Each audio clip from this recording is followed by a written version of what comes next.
Hi everyone, this is Tammy, owner of Worthy, Worth It, and Priceless, and today's podcast is titled Before You Can React.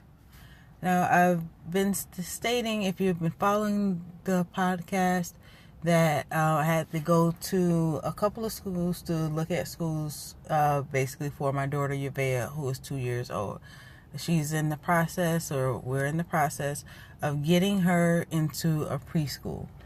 So, this particular morning, now, let me just backtrack just a second. Where I live in Niagara Falls, we basically have alternative parking. Alternative parking is you have to park on the opposite side depending on the day. So, if it's an even day, you park on the odd side. If it's an odd day, you park on the even side. So, I know, like, if I have an appointment with Yavea or I have to get up super early for work, I try to make sure that I'm the first car, because where I stay at, my neighbors usually park right up on you like we're in some sort of huddle or something, and you can barely get out of, the parking space. So that's why I used to try to park, especially in the front, because I'm usually like the first one out of the house and all that good stuff. So just to give you like a little background story or whatever. So I was parked in the front. This was like on a Friday. So I made sure, there's no other cars in front of me or whatever. Because like I said, I had to go look for a school for Vea. But when I went to go take out the garbage, there was a car in front of my car. And they were so close to my car, I'm like, wait a minute now. Now I parked specifically in the front so this would not happen. But this car made sure, and they backed up so close to my car, and I'm like, oh my God. And then the car behind me barely gave me any space. So I was like, you know what? There's nothing that I can do about it. But you better believe when I got in the house, I'm like, oh my God. Like, why did you park that close to me? You did not have to park that close and anything. So I was like, you know what? Let me just, have to figure something out. And, I just made sure, I hurried up, got Yavea. So I was like, just prepare myself to see. It's like, oh God, please do not let me hit nobody's car, right? So anyway, but God had another plan. By the time I got outside, the lady was already at her car. And by the time before I could even make it to the car, she had already drove off. So something that I thought was going to be an issue was a non-factor. This has occurred 2 other times, and I'm going to tell you those two. When I believe it was that same day. So I am coming back from seeing the schools with Vea, and there's a car in front of me going slow. The car is going like 30 miles an hour in 50 miles, 50 lane, 50, whatever.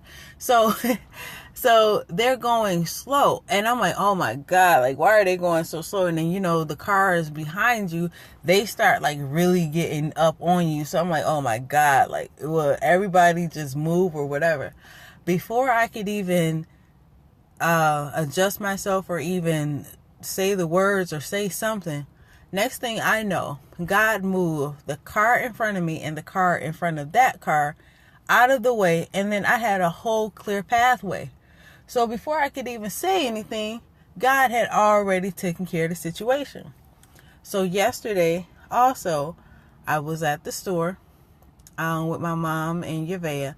And we were basically getting WIC.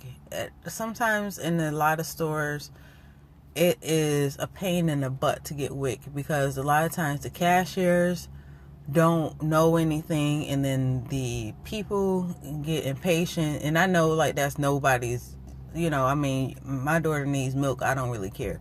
But you know what I mean? It's just the whole point. So just to give you like a little bit of background on that. But anyway, so we are about to get into the line. And there's self-checkout, but because I have WIC, I can't go through self-checkout. And there's only one lane open.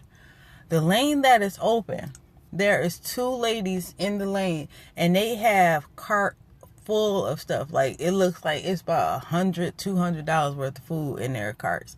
And I'm like, oh my God. Like, so, and I'm seeing this on my way coming up. So I was like, once again, I was like, well, I can't leave this stuff here, or this, that, and the third. And, you know, I have to get her Wix or whatever.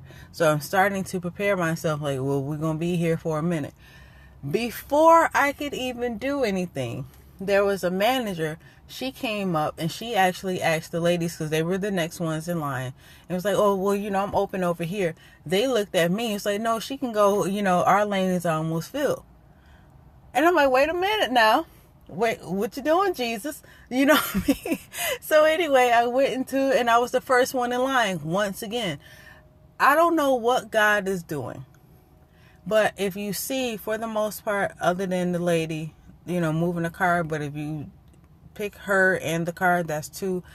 But God is moving things out of the way before I could even react, before I could even say anything, or before I could even get my mind adjusted to the change, or basically being able to wait. God has already moved the situations out of my life before I could even react. And even though these are, you know, these are minor things, these are simple situations or whatever, but they are somewhat inconveniencing for the most part. So I'm telling you the same thing. Even though these are like minor for my life, it could be major for your life. So just how God moved simple situations out of my life, he'll do the same thing for you. Before you can even react to a situation, God has already moved it out the way. Before you could even pray about it, he has already moved it out the way. So don't stress about it. Don't worry about it. God has it all under control. He knows how he's going to bring you out. He knows how it's going to work out in your favor. Just trust him and believe him, and everything will work out. So until next time, have a worthy, worth it, and priceless life.